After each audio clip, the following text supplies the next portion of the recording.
Poke the Bear is brought to you by PrizePicks and the Game Time app. Welcome to Poke the Bear, episode 289, presented by PrizePicks. Go use that promo code CLNS to get $50 back when you play just $5 and are presented by Game Time. Go use the promo code CLNS to get $20 off that first purchase. Terms apply. I am Evan Marinofsky. That is Conor Ryan. Connor. Evan, I'm doing well. How you doing? Great. I'm clearly at my parents' house. I found these pink lights. I don't even know what I look like I'm in. But I am home still. I played oddly amount of pond hockey on Thursday, which nowhere better to play hockey than on a pond. I mean, just my feet kill, but amazing time. So can't complain there. It's the holidays. I will say, I didn't read it. I thought I put out a story of here are 10 spots they should do like a winter classic at. Mm-hmm. I still hate they haven't gone back to Tahoe. That was beautiful. Yeah. I thought they would do something like that. I think the top option was Lake Louise up in Banff.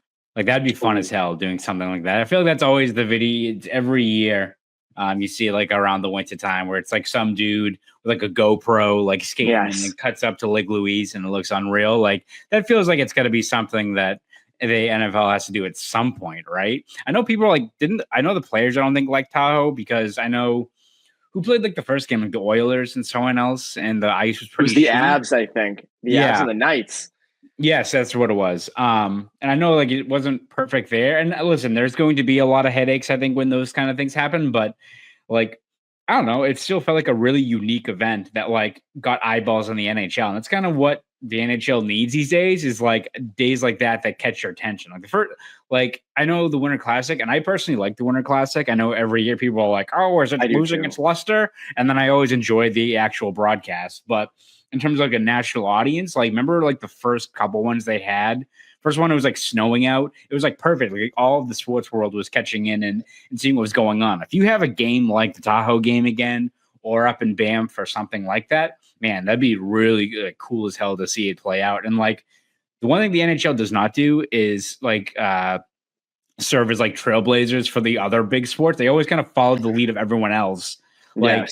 If the NHL did that more in open settings or in unconventional areas, what makes it that the NBA doesn't do a pickup game at a legendary basketball court or at Rucker Park or something like that, or baseball did the Field of Dreams game. That was cool as hell. Can we do more stuff like that? Anything that, especially over the course of a long year, that is its own spectacle, its own event, I'm all for, regardless what the sport is. But obviously, the Bruins podcast, we're talking hockey here. Well, yeah, and I also you look back at the Winter Classic. I love the idea of going to a baseball stadium for it. It looks cool as hell, and baseball stadiums are unique, so it's so different. And then for even football stadiums, I mean that is probably the best sight lines because you're sort of even. You can kind of see from everywhere. Whereas Fenway, if you're in the back of the grandstands, I don't know what to tell you, but it's cool to be there. But I get the whole idea of at a Tahoe, there might not be anybody there, so you lose out on ticket revenue. I just think it's cool, marketing the game that way. And you mentioned Lake Louise with the mountains. I don't think you could ever actually do this, but having them play on an actual lake, I think would be sick. In the freezing cold, I just don't know how Marty Walsh would lose his mind. The NHLPA would lose its mind. I don't know how that would work at all. You can't get a Zamboni out there, but I don't know. Do something cool. I agree with you. I think what's it at Wrigley this year again? Yeah. Which is cool. I mean, it's been I think 2009 was when they were there. Yeah. So and Wrigley's a great stadium. I know a lot of people are kind of sick of the Blackhawks, but more outdoor hockey throughout the year. I think that's the coolest freaking thing. So keep that going. Christmas. It was great, Evan. Low key, had the family over. My niece celebrated her first Christmas, so again, you posted. That's awesome. Yeah, exactly. A lot of gifts, a lot of good times. Standard, great Christmas. So no complaints on my end. How about you? No complaints. Quiet, I like any holiday. Chill. Not going a lot of places. Just this area. Hunkering down. Yep, that's the best thing. Speaking of good things, Bruins dominated the Capitals on Monday night. Always Bruins always have that 23rd, the game on the 23rd, and they play host to the Capitals. They win 4-1. Break right now. They pick up with a home and home with Columbus on Friday and Saturday. 22-11 in shots. I think it was 1-1 entering the third. Bruins pulled away there. You tweeted best win of the season? ? And when I think about it, they're rolling at the moment. They came off that West Coast road trip and they've taken care of business since. Yeah, I think that's in the conversation for sure. What about you? Yeah, no, I agree. I think you look at, and again, like you can say best win of the season without it being a sweeping, statement as to where they're going. I'm not saying they're going to the Cup. I'm not saying they're leapfrogging, Florida. I'm going to do this for a second. Wasn't it in 2011?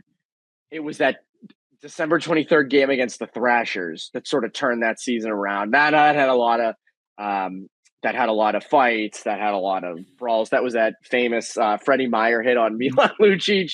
Yes. But that was the 23rd, right? So. And even like the 2018-19 Bruins, like they were kind of slow out of the gate that year. Again, I'm not making I'm not making a sweeping conclusion. Let's talk about every time the Bruins have gone to the Cup. But 2018-19, they were pretty up and down throughout the fall. And then it was like right after the holiday break, they reeled off, I think, 4 wins in a row. Like 2 of them were comebacks. They had a comeback win. I think up in Buffalo, Crowley had an overtime goal, and they really took off in the second half of that year, and that kind of, I think, lifted them to where they are. So again, not saying that's happening here, but I think, in a season where there's been a lot of, silver linings or qualifiers as to the Bruins play, like, they win 4 in a row after the coaching change, and they're, really convincingly winning some of those games. But all right, let's see how they do against good teams. You have like that, great win over Vancouver on the road. That was really encouraging to see. A pretty dominant game as well. And then, you can't follow it up in terms of, ending that road trip with the win over the Oilers, where you just can't get that extra goal.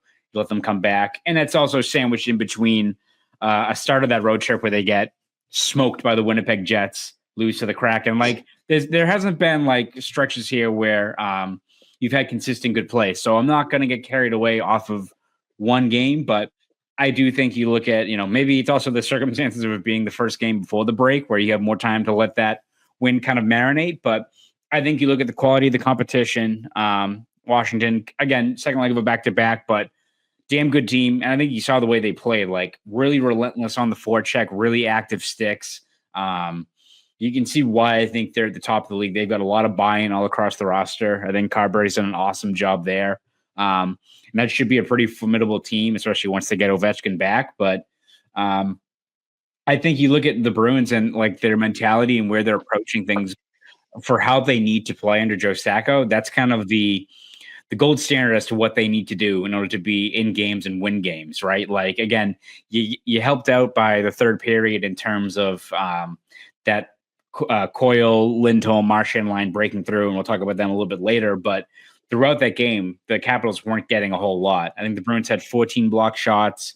They had, 0 shots on goal over that 5-minute major from Walt. Yeah. There was a lot of things there where the Bruins defensively, the buy-in was there, making simple, smart plays.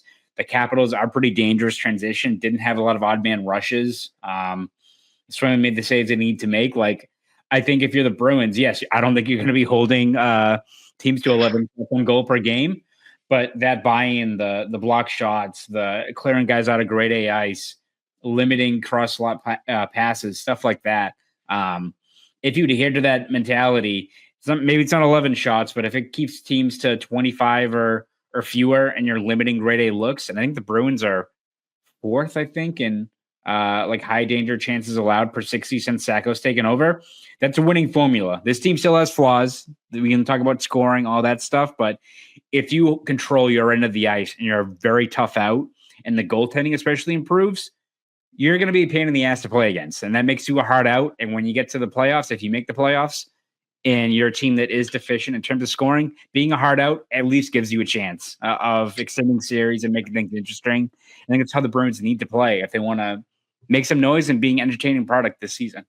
Yeah, and I think it kind of comes down to the whole anything can happen mantra with this team. And, I think we said this when Joe Sacco got promoted. It was sort of like this team's going to have to play ugly hockey to win games. They're not going to win games 5-3 and 6-2. Like, you're not going to get that crazy amount of scoring. And they only did have one goal going into the third. But it was sort of that resilience you saw, like making plays, finishing chances, not allowing the Capitals anything. I mean, you think about that third period, 10 seconds in, they're down. They're killing off a 5-minute major, which, by the way, Oliver Wahlstrom had a real chance there to step into that spot with Pavel Zacha and just what a start. So again, I don't know. To me, like that's how you have to win games. And I think you got to continue to obviously do that. Something else you got to do. PrizePicks. Our friends over at PrizePicks. It's the best place to get real money sports action with over 10 million members and billions of dollars in awarded winnings. PrizePicks has made daily fantasy sports accessible to all. You just pick more or less on at least 2 players for a shot to win up to 1,000 times your cash. Run your game all season long on PrizePicks, America's #1 daily fantasy sports app. Make your holidays bigger and brighter with PrizePicks. I know that the Christmas has come and gone, but it's kind of still the holiday season. I mean, you look at like the Christmas tree and you're like, all right, like 2 more days. But still, it's the holiday season and the best place to get real money action while watching your favorite sports. PrizePicks. I got to say, Connor, on Christmas, PrizePicks had some great more or less props to do. And again, that goes back to giving away $30+ million in rewards during Picksmas. Christmas was really Picksmas. It was. There was a lot there, not just on the NBA side, but the NFL. So I was going between games. Really helped me when I was with the family, and I'm like, I got to do something interesting. PrizePicks was right there for me, which was awesome. They also take MasterCard now for quick and easy deposits into your account sports season. So download the app today and use code CLNS to get $50 instantly after you play your first $5 lineup. Again, download the app today and use code CLNS to get $50 instantly after you play your first $5 lineup. PrizePicks, run game. PrizePicks, baby. What a time. They did have some great Christmas ones. Like, you have like the 0.5, like, yards for like Lamar Jackson. It's like, oh, yep, easy. Yep. Thank you. There you go. I'll take that. So that's the Picksmas that we're talking about. Jason Tatum, I think they moved down from 26.5 points to 21. So I was like, okay, easy. More. Boop. No problem there. Boop. One negative to the game. Caps the other night. David Pastrnak leaves with an upper body injury. We still don't have any real clarity on it, to the best of my knowledge. The broadcast thought it was some sort of awkward collision with Tom Wilson at center ice. Usually you think, oh my God, Tom Wilson, dirty guy. I wasn't much there. Wasn't intentional, at least. I wonder, we'll get to a good thing in a second, but this is not who you want to be losing right now. No, absolutely not. Yeah, kind of a weird play. As again, when you hear Tom Wilson, you're like, oh my God, who did he launch into the glass this time? Who am I fighting now? It really wasn't even like it got both guys kind of pulled up, right before the hit too. So it's kind of a weird spot. And like the whole sequence looked weird. I remember like I didn't notice immediately that he left early. I think he left with like 11 minutes left in the second period, but he had that hit or whatever you want to call it, and then kind of like stopped to like collect himself, like oh shit, like it's something like that, which is not great. You want to see that from your most talented playmaker and goal scorer. I first thought like he tweaked like something in his leg, but it was an upper body injury is what the Bruins listed it as.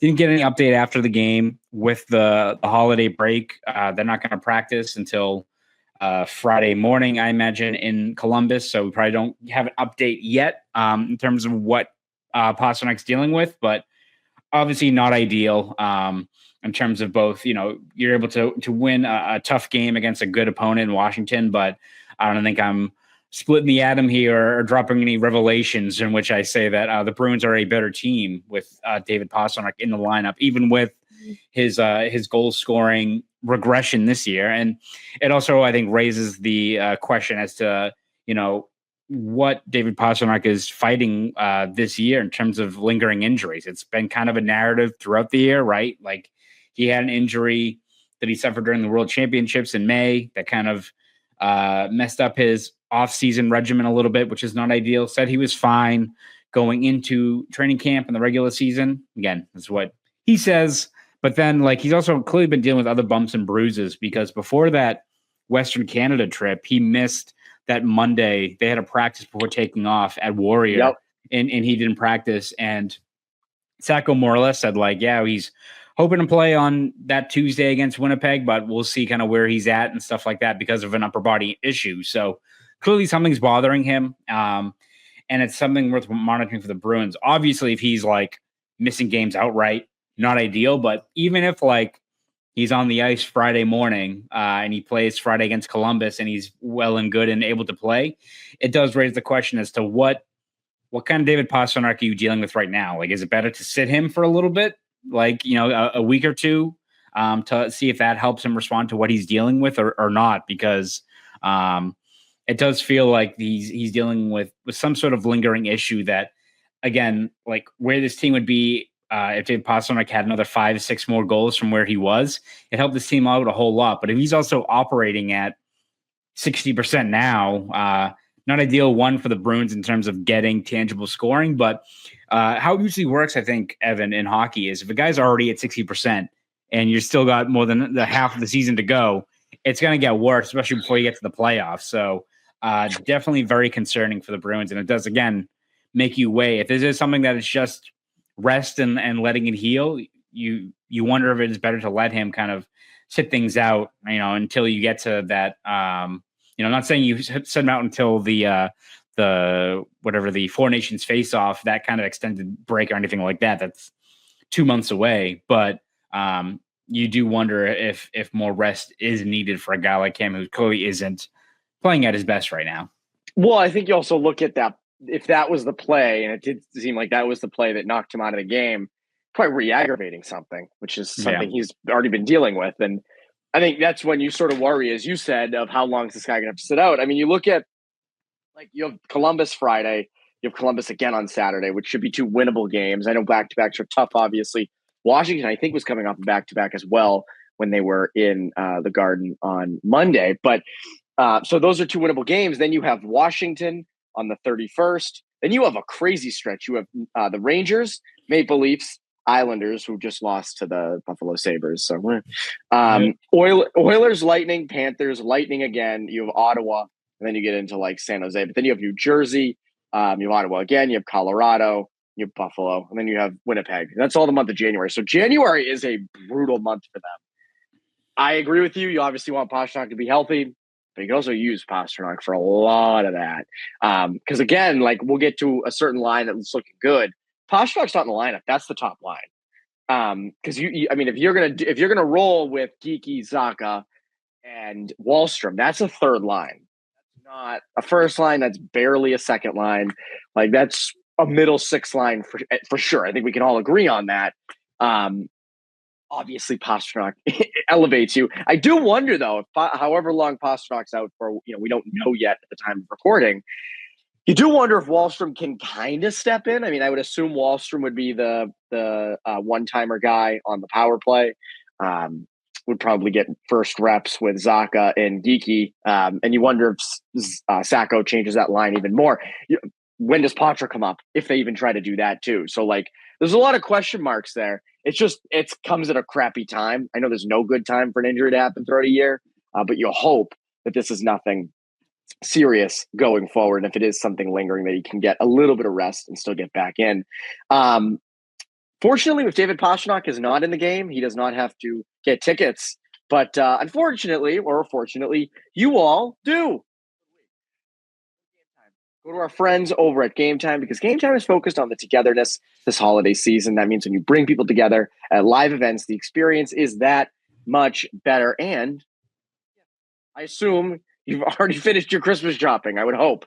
It's the 26th as we record this. But if you're feeling a later gift, remember when I was little, when I was really little, I'd come down on Christmas night and I'd cry and I'd say, I want more gifts. I want more gifts. My parents could have went to Game Time. They should have went to Game Time at the time. But unfortunately, I don't think Game Time was a thing in like 2002 and 2003. Game Time also has a new feature called Game Time Picks. We love Game Time Picks. Makes getting tickets for live events even easier because it filters out the fluff, show you only incredible deals on great seats so you don't have to waste time searching through thousands of tickets. Again, flash deals as well. You and I, we live in Boston, so we want to go to a game last minute. Boom. Easy. We'll take it every single time. All-in pricing is also clutch, so I know exactly what I'm spending right when I'm looking at the ticket, and I can see the seat view, which is stupendous. So take the guesswork out of buying tickets with Game Time. Download the Game Time app, create an account, and use code CLNS for $20 off your first purchase. Terms apply. Again, create an account and redeem code CLNS for $20 off. Download Game Time today. Connor, what time is it? Game time. It's game time. It's game time. That's for damn sure. That line, Marchand, Lindholm, Coyle. Sacco puts Coyle up on the wing. Look good through 2 games, man. Look good through 2 games. I mean, Coyle has a goal against the Caps. Lindholm has a goal. Marchand adds one at the very end. You might have something there. And again, we said it last week. It might pave the way for Patra as the third-line center. What do you think? Where are you at with this group? Yeah, I mean, hell, you look at this season, how tough it's been to find effective combinations, especially in the top 6. It does feel like Joe Sacco's kind of struck gold with how this group has played so far, right? As kind of your 2-way shutdown line. And it's kind of getting the most of all the players. Like Marchand and Lindholm have been a duo for a good chunk of the year. And I think you've seen, obviously, Marchand really step up over the last month or so. I think Lindholm's getting more confident. You're seeing him play to a higher level. I don't think the Capitals even got a single shot on goal during Lindholm's 12 minutes and 30 seconds of 5-on-5 ice time. Pretty encouraging to see there. And we know how he is as advertised as a 2-way player, except you're now starting to see some of the production show up as well, which is super encouraging. But yeah, I think Coyle, even if, we've seen in previous years him be at his best, kind of driving his own line down the middle, I think this allows, Marchand and Lindholm to have a guy that can possess the puck, protect the puck. I think he was great on the back check, recovering a puck and feeding it up, leading up to Lindholm's goal there in the third period. That was a great play by Coyle that kind of gets, under not really noticed as much as Marchand and obviously Lindholm with the finish. But I think for Coyle to put him in that spot, get him more involved offensively is really encouraging to see. And yeah, it opens up more possibilities. Like if that's a line and you can stick with them, you have a group that can shut down opposing lines, can score, gets a guy like Lindholm who needs to get going, more involved offensively. And if they're cooking it, it allows for more options, whatever it is, whether it's Pastrnak and Zacha, and you keep them together with Geeky or whoever it may be, obviously health-wise, how that thing plays out. But yeah, and that leads to a guy like Patra getting called back up and driving his own line. Can only help this team. Hell, like maybe it's Zacha, Patra, Pastrnak down at some point. Like, which, again, I'd still love to see it at some point. I don't know if I have no problem with that. Do it. I don't know if that will actually happen, but I think now that, at least for right now, it's only been 35 minutes of ice time together. But that Marchand, Lindholm, Coyle line looks like a line that Sacco should keep together and just opens up so much more. Where at long last, the Bruins feel like they have a functioning top 6 line with 3 guys that I think can hold their own. That don't really feel out of place. Like even if Coyle is a traditional centerman, like he's looked pretty solid, and he has the potential to play further up the lineup. Whereas you're not putting, I think, square pegs in round holes with few other guys. So encouraging as to what we've seen so far. Lindholm's looked so much better of late. Ever since that Calgary game, he has looked so much better. I think it's wild. Linus Lindholm has struggled for most of the year. Couldn't score a goal to save his life. Low production throughout the entire year. He's third on the Bruins in points, 18. That just kind of sums up how things are going. But again, I go back to, I mentioned earlier this week, that person sending us that tweet of the Bruins are 80% according to Money Puck to get in the playoffs. In that third Atlantic spot, they still are, and they're only 2 points behind Toronto and 4 points behind Florida. They're in it. They're in it, man. The whole idea is we've talked about of retooling, and we talked about sort of with that West Coast road trip or that Western road trip of You're going to find out what you are. You're going to find out what you need to do. And we came out of that saying, well, 2-2-1, sort of the same team. You're a little bit better. You're a middle of the pack playoff team. You're not bottom playoff team. You're not up, near the top. You're not a true cup contender, but you're in it. So you're not going to be making, maybe they do go out and add a top 6 forward. You hope you don't give up a first round pick. You hope you don't give up any big future assets. But they're in it. They're in it, despite the fact that Linus Lindholm has 18 points in 36 games and he is your 3rd highest point getter. That still blows my mind. Yep. Still blows my mind. That is that for this week for Poke the Bear. What can the people look forward to from you over at the Globe and Boston.com? Yeah, you can read all my stuff over at the Globe and Boston.com. We've covered every step of the way this Bruins season, whether it's recaps, features, columns, breakdowns, all that good stuff. So you can read me over there on those 2 sites. And if you want to follow me on Twitter, X, whatever it's called, you can at Conor Ryan _93. Go do all that. Go do all that. That's Conor Ryan. I'm Evan Marinofsky. You Poke Bear listeners, have a very happy holidays.